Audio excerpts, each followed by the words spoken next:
Hi guys, it is Ellie and Mark Baldwin Hey guys. with Sunways Assisted Living Concierge, and we are back. This week we are talking about the caregiver journey and specifically the role of caregiver support groups on that journey.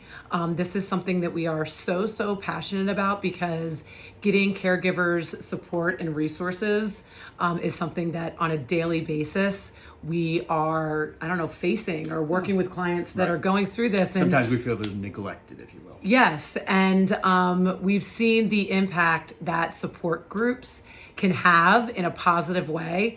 And so we're talking all about that on the blog today. There are approximately 34.5 million Americans that provide unpaid care to an adult 50 years or older in the past 12 months. And there's around 15.7 million adult family caregivers that are caring for somebody with Alzheimer's or dementia. Those are huge numbers. Being a caregiver can be taxing emotionally, mentally, physically, right? And so it's a strain and burden that usually they're carrying, and it leads to burnout. I don't know if you've ever heard that phrase, caregiver burnout, but it is a real thing. And like we said earlier, Mark and I deal with caregivers on a daily basis that have that caregiver burnout. And so being able to seek support and a support group specifically can help so much. And they can typically be either in person, but also can be online, which I feel like a lot of people don't really consider or think about. So that's what we're talking about today. Absolutely. Yeah, and it like Ellie mentioned, the in-person support groups, we're extremely lucky here in the Sarasota, Manatee area to have tons of really strong support groups here locally. But that being said, no matter where you live, you can call your local hospital, church, and they can usually point you in the right direction for that type of thing as well.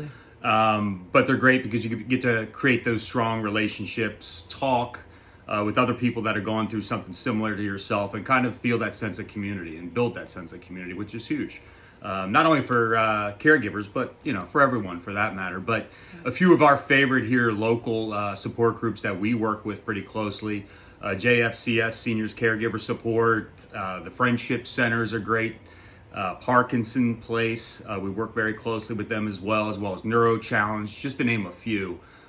They all offer extremely important, well-done support groups. Absolutely. And there's a link to our blog in kind of the description here, and you can get specific times and dates for all of those that we just mentioned. So check them out if you're interested in them.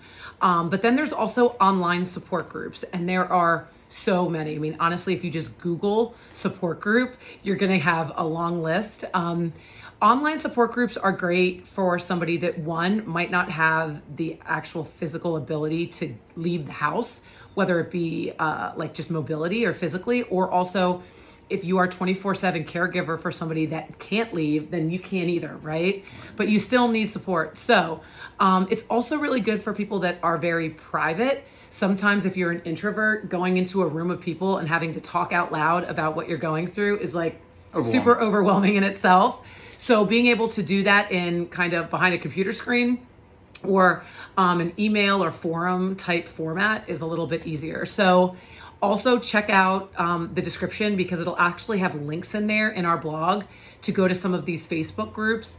Also, the Family Caregiver Alliance has an online support group that's more of like a forum where you ask questions or give information and people comment, as well as Reddit has a caregiver support forum as well that's kind of set up that way.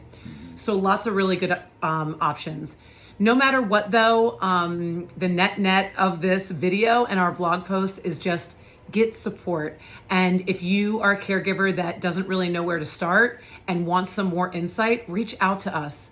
Send us an email, go to our website and send us a request, call us, text, smoke signals, whatever. Sometimes that's our job. Yeah, it's just making those exactly. connections and giving those references. So. But reach out to us. We want to be a resource for caregivers to get the support that they need. So we hope this helps, and we'll see you again next week with more tips. Thanks, guys.